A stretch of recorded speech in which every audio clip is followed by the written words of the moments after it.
September 28th, 1956. Georgia's Strait waters, British Columbia's coast. Noon arrives. On the glassy water surface rocks a 125-foot yacht, taconite. This isn't just a vessel. This is a floating fortress of teak wood and steel built back in the Great Depression's early days. On board reigns absolute silence, broken only by rigging's creaking and distant seagulls' cries. In the mahogany-paneled wardroom, a 74-year-old man is preparing for lunch. He's tall, slender, wears glasses in a thin frame, and an impeccably tailored suit, even at sea. His name is William Edward Boeing. Beyond the rails lies the jet engine's era. Just 2 years prior, in July 1954, his brainchild, the Boeing 367-80 prototype, performed the famous barrel roll over Lake Washington, ushering in commercial jet aviation's era. Yet the man whose name is written on the airplane fuselage that changed the world is here in isolation. He isn't in the boardroom. He isn't at the test site. He's at sea, as far as possible from the turbine's roar that he himself engendered. At 12:15, William Boeing feels sharp pain in his chest. He falls to the wardroom floor. The crew, drilled by years of service, rushes to help, yet resuscitation efforts are futile. The onboard physician pronounces death. The man who taught humanity to fly dies at sea level without managing to say a word. Yet this story doesn't begin with death. It begins with what was left on shore. Several hundred miles to the south in the Highlands gated community north of Seattle, Washington State, stands a mansion, house number 1 in the elite community's registry. 19,000 square feet of white stucco and red tile in Mediterranean revival style. The windows overlook Puget Sound like empty eye sockets. At the owner's death moment, this house isn't just real estate, it's a crime scene where 20 years earlier, a dream's murder was committed. Servants and managers at the Highlands estate received the news via radio. In the house where crystal once rang and world logistics fates were decided, heavy silence descends. This mansion was built as the aviation king's palace, yet turned into his bunker. Local residents whisper that William Boeing didn't just live here, he hid here. He walled himself off from the world that betrayed him. This house's walls remember not only triumph, they remember rage. The rage of the man whom the United States of America's government called a robber and monopolist. The rage with which he threw his shares on the table and said, quote, "Zero now." As the magnate's body cools on taconite's deck, lawyers are already preparing documents. The empire will remain. The factories will continue producing B-52 bombers and 707 airliners. Yet the Highlands mansion itself, this architectural cast of its creator's soul, stands as a monument to the 20th century's greatest paradox. How did a man who possessed absolute power over the sky end his days in voluntary exile, offended like a child from whom his favorite toy was taken? To understand this death, one must rewind the tape back not to the first airplane's creation moment, but to the moment when a German lumber magnate's son decided that gravity's laws and business's laws could be broken by sheer will force. We're heading to 1881, to a world where the word Boeing meant nothing yet, and the sky belonged only to birds and madmen.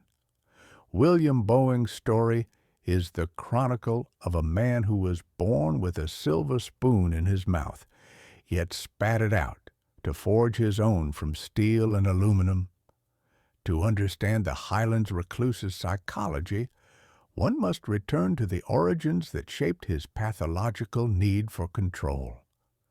His father, Wilhelm Boeing, was a German immigrant, a man of the tough old school. He arrived in the United States without a penny yet, with ambitions that frightened those around him. Wilhelm bet on natural resources, acquiring rights to iron ore mining in the Mesabi Range and forest lands. By his son's birth time in Detroit in 1881, the family already possessed colossal fortune. Yet in 1890, an event occurs that breaks 8-year-old William's psyche. His father, this indomitable titan, dies of influenza. Ordinary flu kills the millionaire as quickly as it does the poor man. This lesson William will remember forever. Money doesn't guarantee safety. Life is chaotic, and the only way to survive is to order the chaos. William's mother, Marie, soon remarries. Relations with the stepfather don't work out. The boy feels superfluous in his own home. He's sent to study in Switzerland in the city of Vevey. It's there, among the perfect alpine meadows geometry and strict European discipline, that his character is formed. He learns to be pedantic. He learns that everything must have its place. When he returns to America and enters Yale University, the prestigious Sheffield Scientific School, he looks like the ideal heir. Yet inside him, rebellion boils.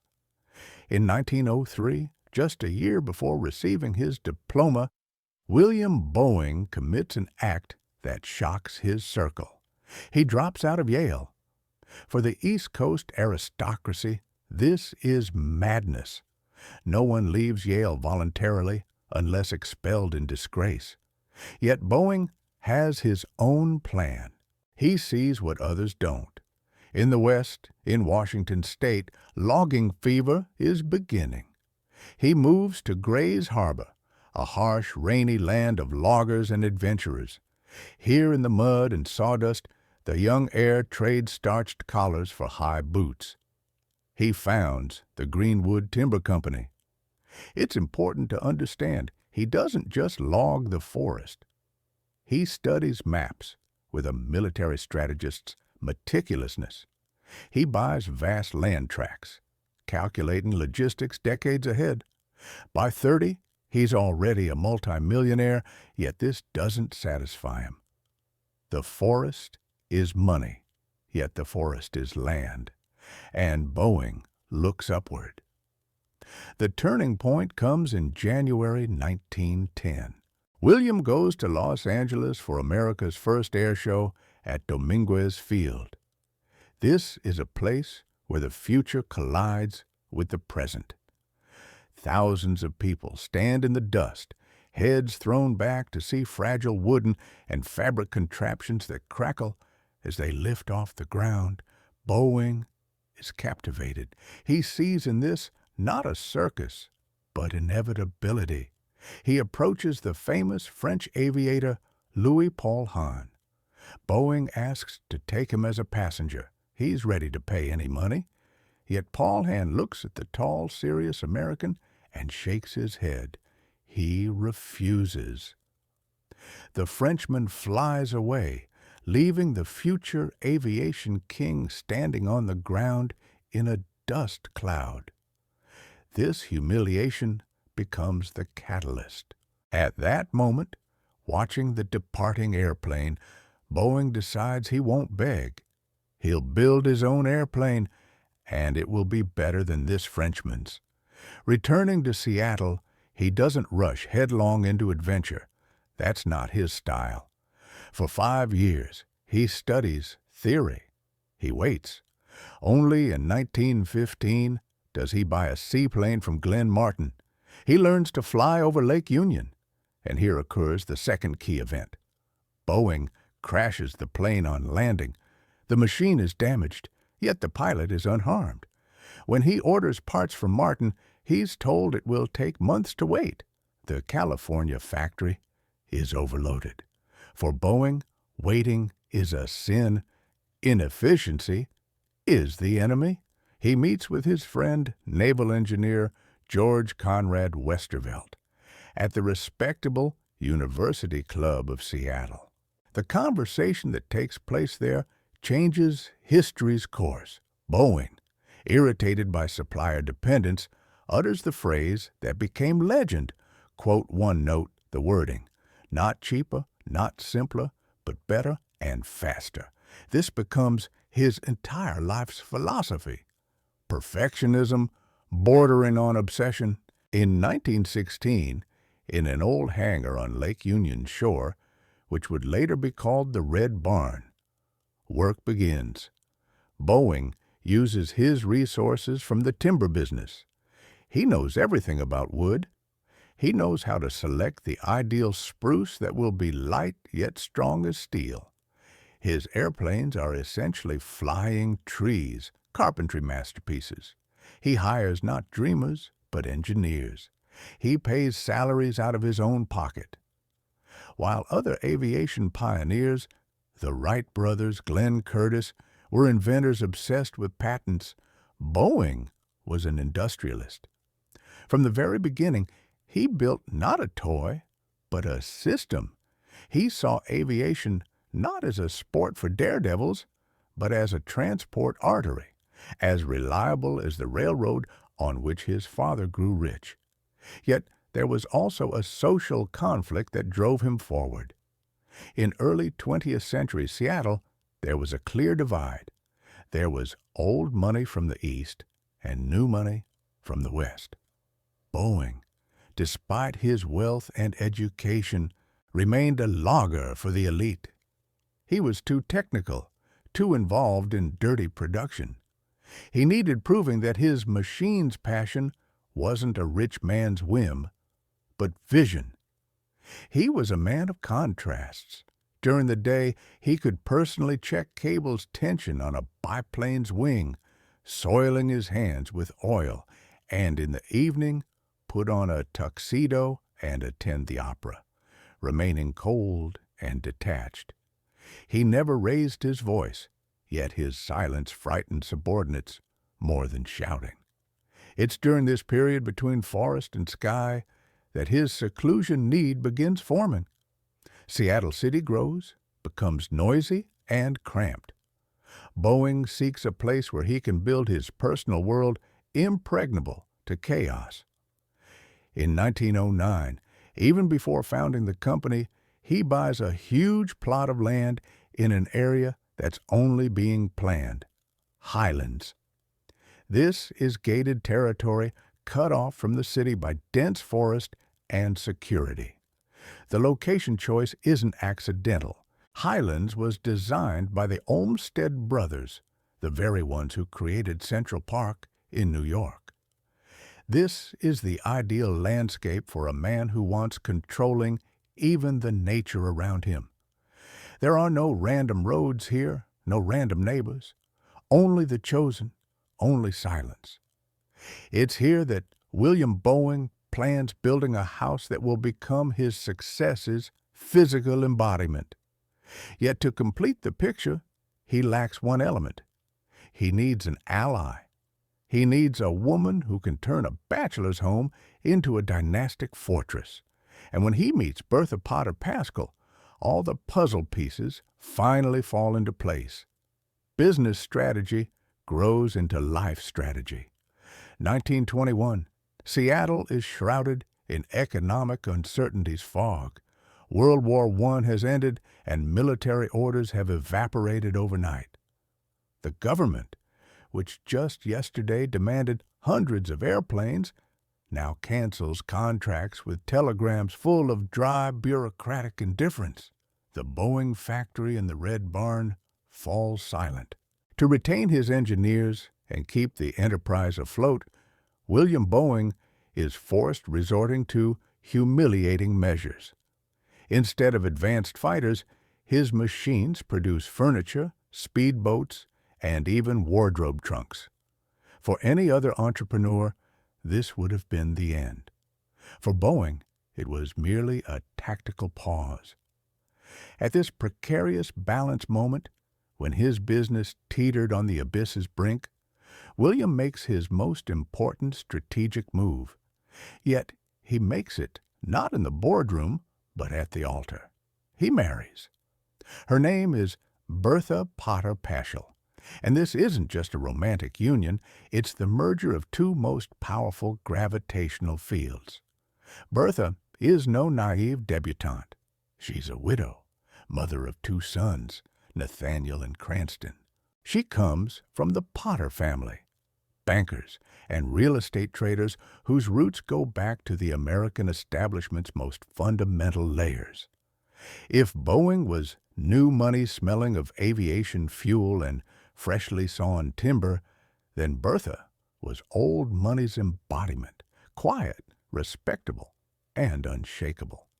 This marriage transforms Boeing's social position instantly. From an eccentric bachelor aviator who tinkers with dangerous machines, he becomes a patriarch. He adopts Bertha's children.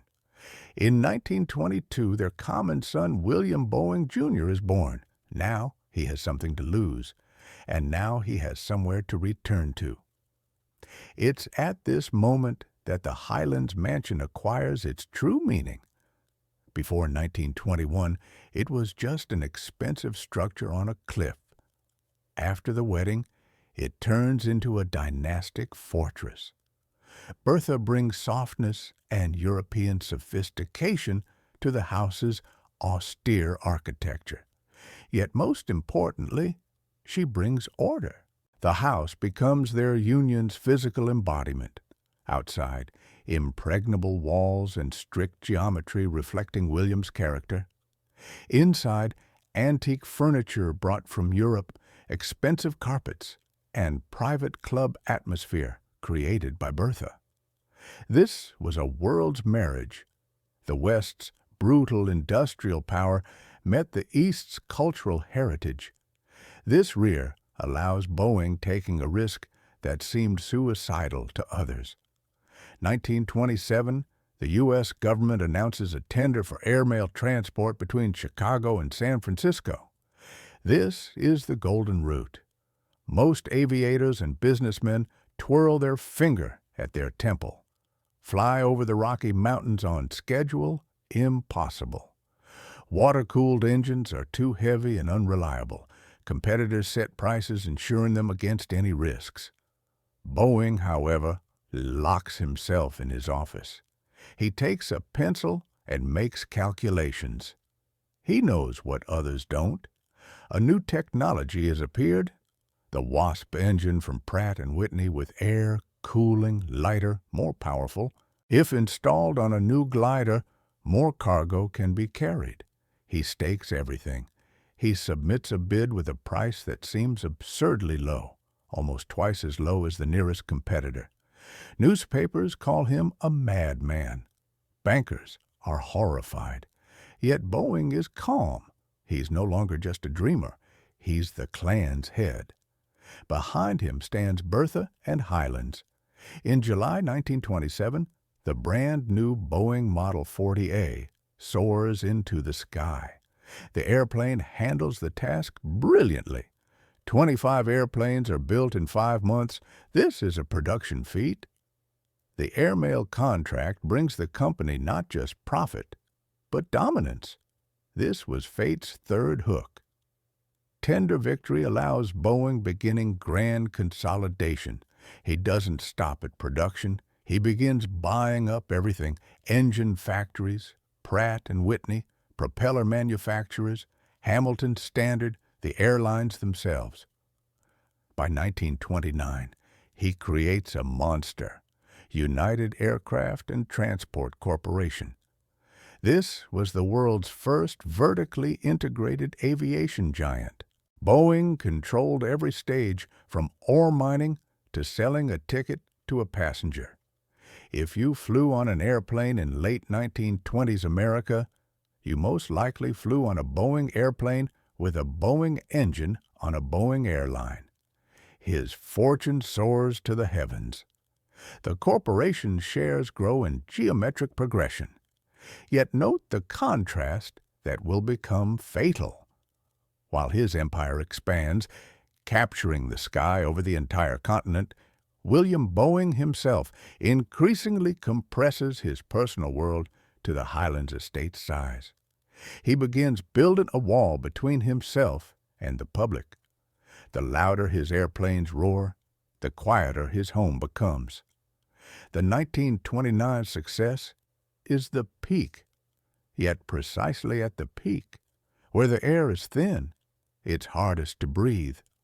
While Wall Street applauds consolidation's genius, in Washington, D.C., clouds begin gathering. Politicians look with suspicion at the man who owns the sky. The word monopoly hasn't yet been uttered loudly, yet it already hangs in the air like a storm smell. Boeing, intoxicated by success and protected by Bertha's love, doesn't notice how the wind is changing. He believes his contribution to progress is obvious. He believes facts are more important than politics. He believes the system he built is ideal. This was an engineer's mistake, trying to apply physics laws to human envy. Meanwhile, he returns to Highlands. His Rolls-Royce softly rustles its tires over the driveway's gravel. He passes through the massive oak doors of his mansion, leaving the outside world's chaos behind. He thinks this is his refuge. He doesn't know that very soon this house will become his gilded cage. We approach this house's doors. It's time to look inside and understand how architecture can tell more about a person than any biography. To understand how a man who owns the sky begins losing touch with the ground, one must pass through the Highlands District's gates. We're in the mid-1920s, north of Seattle's smoking chimneys. Hidden behind a wall of century-old Douglas firs lies a world that's not on tourist maps. This isn't just a rich neighborhood. This is a state within a state. Highlands was designed by landscape architects, the Olmsted brothers, with one single purpose: invisibility. The roads here wind in such a way that no house is visible from the street. There are no straight lines here because a straight line is intrusion's path. At this labyrinth's center stands William Boeing's mansion. Architect Charles Bebb created not just a house, but the client's psychological portrait. Outside, it's Mediterranean revival. Dazzlingly white stucco, contrasting with the dark green forest and leaden gray sky of Washington. The red tile roof burns like a beacon. This is a challenge. Boeing builds a southern palace in America's rainiest state. He tells nature, "My will is stronger than your climate." Let's come closer. The entrance door is massive, made of dark wood, reinforced with wrought iron. It opens not with a key, but with a ceremony. When you cross the threshold, the outside world disappears. The wind sound in the treetops, the surf's noise and Puget Sound, all is cut off instantly. Inside reigns 19,000 square feet of silence. The first thing catching the eye is the scale, ceiling so high that footsteps echo off the walls, turning any guest into a dwarf. Yet this isn't chaotic expanse. This is mathematically calibrated emptiness. The space is organized with the same engineering precision with which Boeing designed his airplane's fuselages. Each room flows into the next, logically, functionally, without superfluous corridors. Let's go to the library, this house's true cockpit. There are no random things here.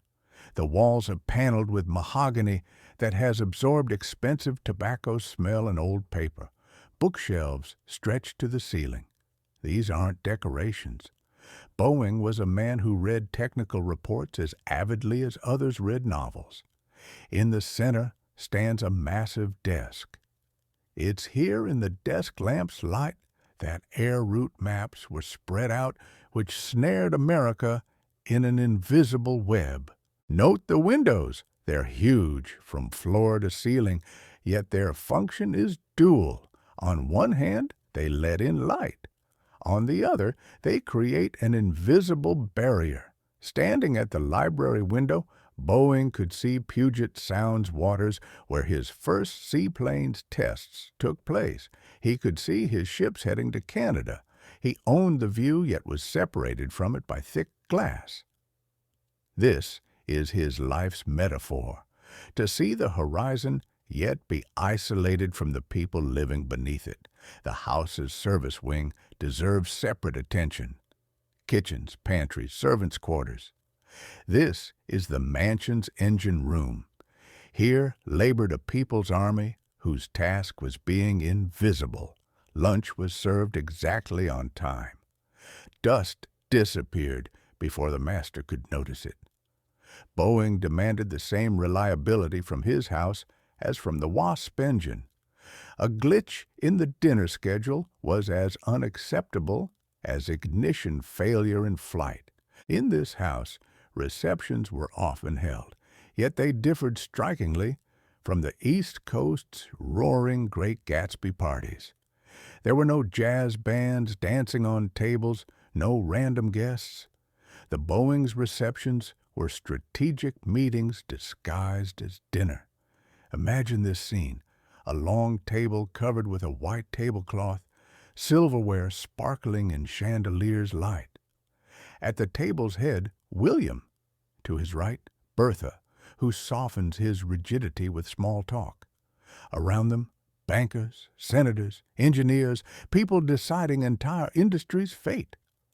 Conversations here were in low voices, yet every word weighed millions of dollars. In this house, they didn't entertain. They consolidated power. Yet there's a detail in the house's architecture that reveals its owner's hidden vulnerability: his private quarters. Boeing's bedroom was Spartan compared to the rest of the house. Minimum decor, bed, nightstand, wardrobe. Here, removing the industrial titan's mask, he was left alone with his demons: fear of losing control, memory of his father's early death, endless technical problems replaying in his head. It's in these walls, surrounded by luxury that by today's standards is valued at tens of millions of dollars, that Boeing began feeling the era changing. The Highlands mansion was built as a fortress for protection from the physical world, yet it couldn't protect from the political world. The walls were thick, yet radio waves penetrated them unimpeded, and the news that the radio began bringing in the early 1930s was alarming. The Great Depression struck America in 1929, and while Boeing looked at the bay from his castle on Seattle's streets just a few miles to the south, breadlines formed. The contrast between 19,000 square feet of marble and Hooverville's plywood shacks was becoming not just noticeable, it was becoming dangerous. The house that was supposed to be success's symbol in the public's eyes began turning into greed's symbol. People didn't see the engineering genius who created jobs. They saw a rich man locked in a gilded cage while the country starved. The mansion's architecture contained a fatal flaw. It was designed for a world where the elite is untouchable. Yet that world was crumbling. By 1933, Highlands Library's silence ceased being soothing. It became oppressive. Boeing, accustomed to controlling every screw in his airplanes, suddenly realized he couldn't control public opinion. His perfectionism collided with human hatred's chaos. And at this moment, when tension between the mansion's inner world and external reality reached its limit, a force intervened in the equation that couldn't be calculated with a slide rule. Human tragedy and moral breakdown were already at the threshold, preparing to ring the massive oak door. We're approaching the point of no return, the moment when Wings creator himself will be pinned to the ground. 1933. America lies in the Great Depression's ruins. A quarter of the country is jobless. Free soup lines in New York stretch for blocks. At this moment, the national psyche undergoes a fundamental shift. 1920s heroes, industrialists, bankers, business titans instantly turn into the chief villains. The people seek culprits. The people thirst for blood. And in Washington, in the Capitol, politicians are ready, giving them that blood. For William Boeing, this year begins in his Highlands mansion's silence. Yet very soon, he finds himself at a storm center that has nothing to do with meteorology. This is a storm of human envy and political opportunism. At the drama center appears a new character, our hero's complete opposite, Senator Hugo Black from Alabama. If Boeing was an engineer who believed in efficiency and order, Black was a populist, a public executions virtuoso. He heads the special committee investigating airmail contracts. His goal is simple: to prove that giants like Boeing's United Aircraft and Transport Corporation colluded with the previous administration to monopolize the sky and rob American taxpayers. This is profound moral ambivalence's moment. On one hand, the facts are indisputable. Boeing's empire did receive government contracts lion's share. His holding did crush small competitors who couldn't offer such reliable airplanes and such low prices. From a starving, unemployed person's perspective in 1933, Boeing is a robber baron fattening on public money. Yet let's look at this through William's eyes, sitting in his Highlands office. In his eyes, it looks like monstrous betrayal. He wasn't a Wall Street speculator trading air. He traded real metal and real risks. When he started, aviation was a deadly dangerous circus. He invested his own millions inherited from his father into an industry that promised no profit. He built factories. He gave jobs to thousands of engineers. He created the Model 247 airplane, the world's first modern airliner that made flight safe. He literally stitched the continent together with his roots. And now the government calls him a thief. Boeing is summoned to Washington. This journey becomes his personal Golgotha. The man accustomed to respectful whispers in Seattle boardrooms finds himself under camera flashes' glare and senators' aggressive questions. Hugo Black isn't interested in technical details. He isn't interested in how many years went into air-cooled engine development. He needs headlines. He asks, "Mr. Boeing, is it true that you turned a $200 investment into a fortune in millions?" Boeing replies dryly, with a patrician's dignity, who doesn't understand why he's being judged for success. Underscore, quote underscore 5, underscore. Yet it's a truth torn from 20 years of grueling labor's context. Here, in this humiliation moment, we see Bertha Potter's true role in the Highlands mansion. She becomes the sole buffer between William and madness. Testimonies from those close to him say that Boeing returned from Washington blacker than a thundercloud. He developed a nervous skin rash, a physical manifestation of how the body rejects injustice. He stopped sleeping. Bertha sees what reporters' cameras don't. She sees not an industrial titan, but a deeply wounded man. Her role in this period is tragic and majestic. She tries maintaining normal life's appearance in a house cracking at the seams from the master's tension. She organizes dinners where no one dares speak of politics.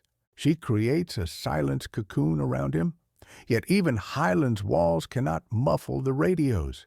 Newspapers call the investigation the airmail scandal. For Boeing, this is a brand. He's a man of honor, raised in old traditions where reputation is worth more than gold. For him, fraud accusation is worse than bankruptcy. If he lost money, he'd earn it again. Yet they're taking his name. The moral conflict reaches its peak. The viewer must ask himself, who's right here?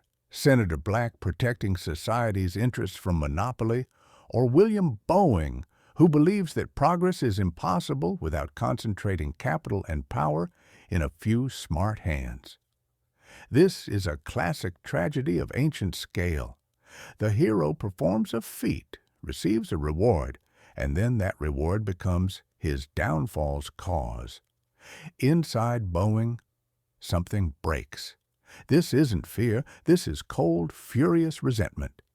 He begins looking at his factories, his airplanes, the logo with his surname, and feels not pride but disgust. The system he idolized, Free Enterprise's system, has turned against him. One evening in early 1934, he stands at his library's window. Below in the darkness, the bay splashes. In the distance at the airfield he built, airplanes he designed are landing. Yet he feels like a stranger. He realizes that winning this trial is impossible because they're not judging his actions. They're judging his class. They're judging the very idea that one man can own the sky. It's at this moment in the silence and half-darkness that the decision is born that will shake the business world. This isn't an impulsive gesture. This is a surgeon's decision who understands that to save the body, a limb must be amputated, even if that limb is the heart. Bertha stands nearby. She doesn't argue.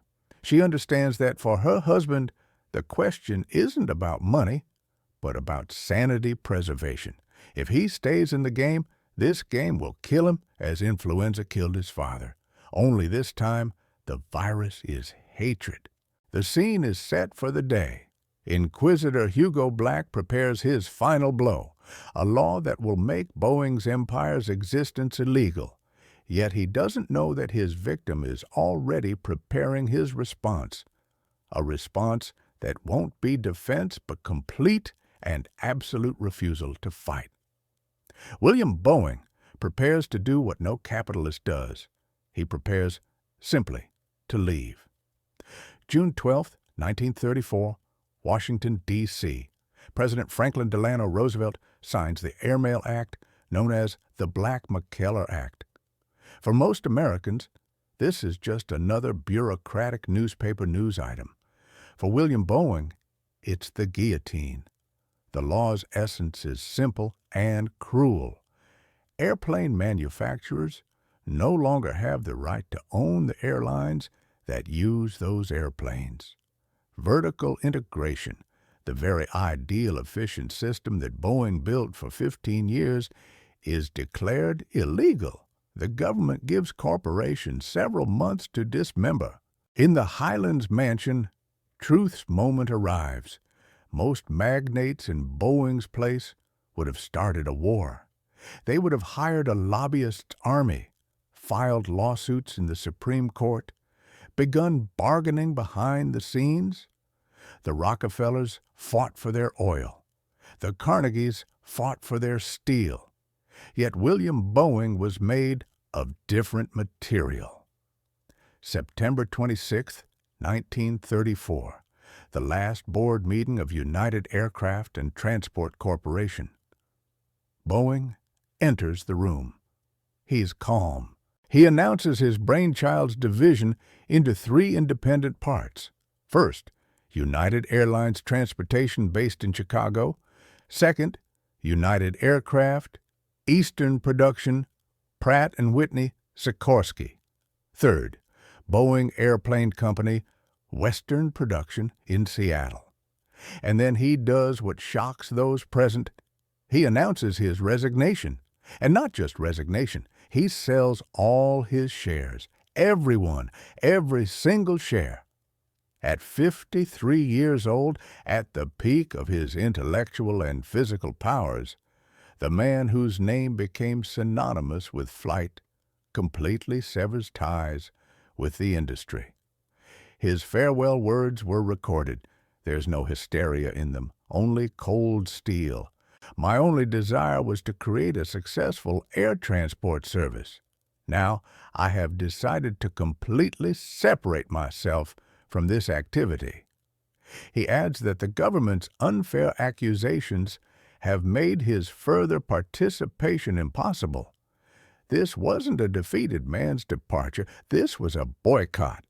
Boeing returns to Highlands. Yet now this house changes its meaning. Before it was a general's headquarters, now it's a monastery. The great transformation begins. If People's World rejected his honor and efficiency principles, he'll turn to a world that doesn't know how to lie. Nature. The energy that previously went into creating bombers and mail planes is now redirected to new pursuits. The first is the yacht Taconite. Launched back in 1930, it now becomes his main home. 125 feet of teak wood, 2 diesel engines, the time's most advanced navigation system. Aboard Taconite, Boeing creates his utopia.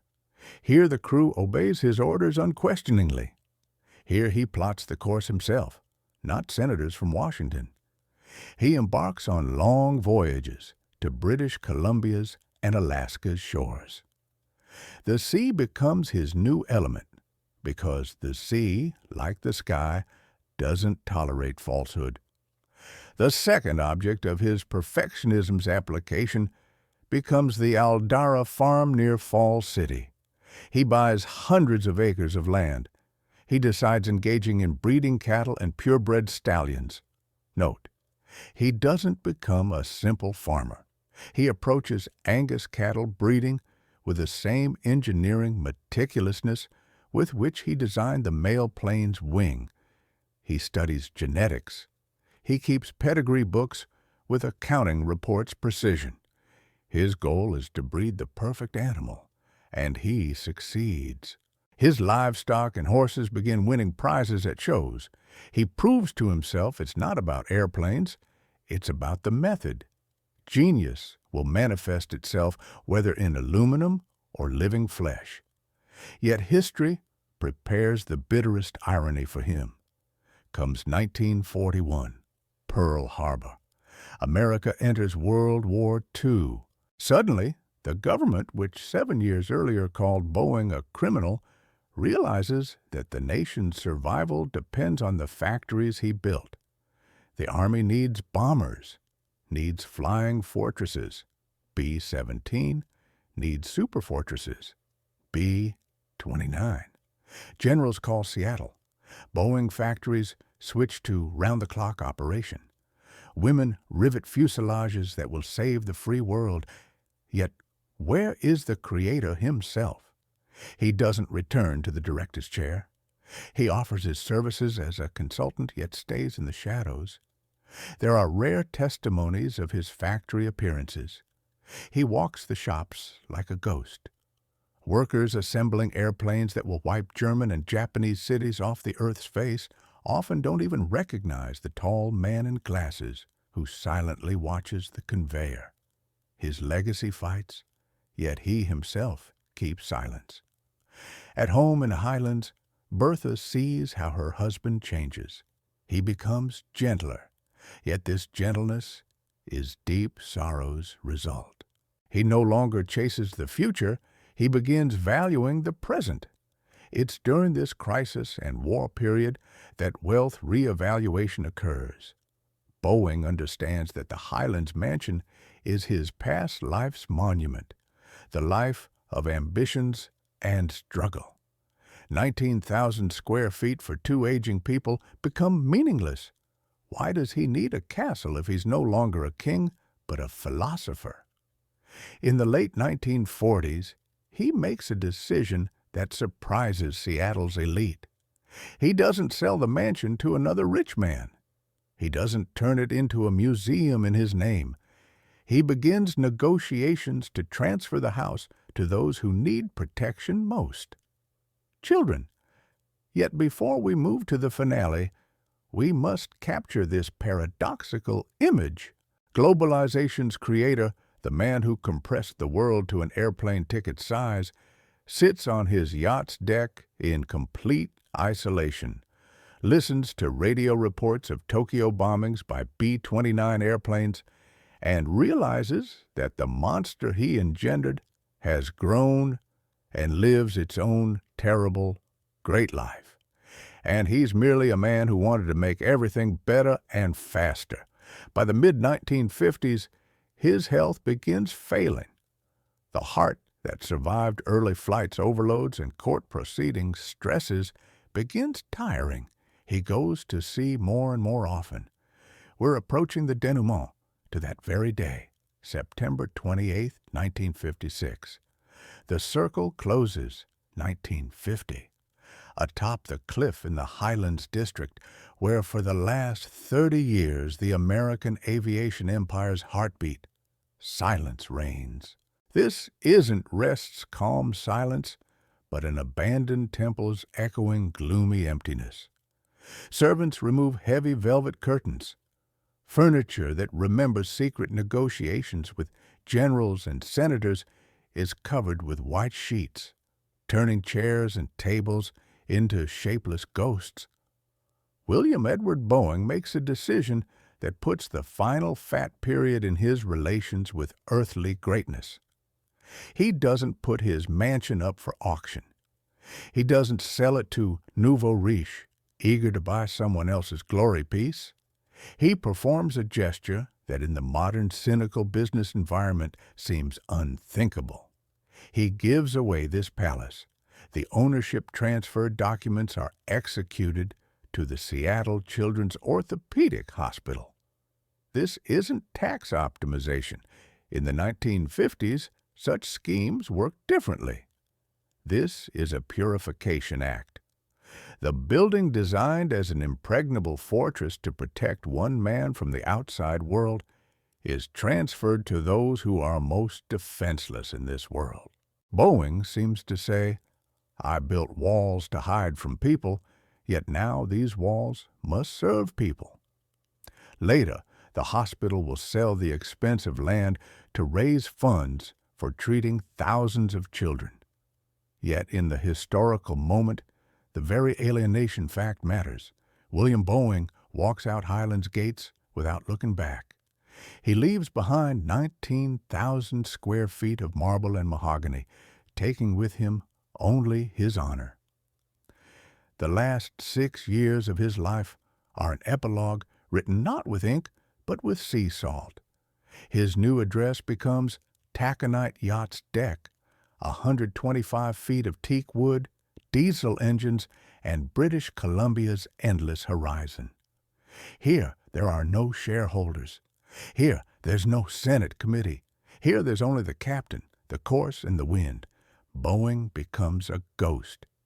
In Seattle, they speak of him in the past tense, although he's alive, healthy, and possibly happier than ever. However, history prepares one last meeting for him with the monster he engendered. May 14, 1954, Renton Airfield.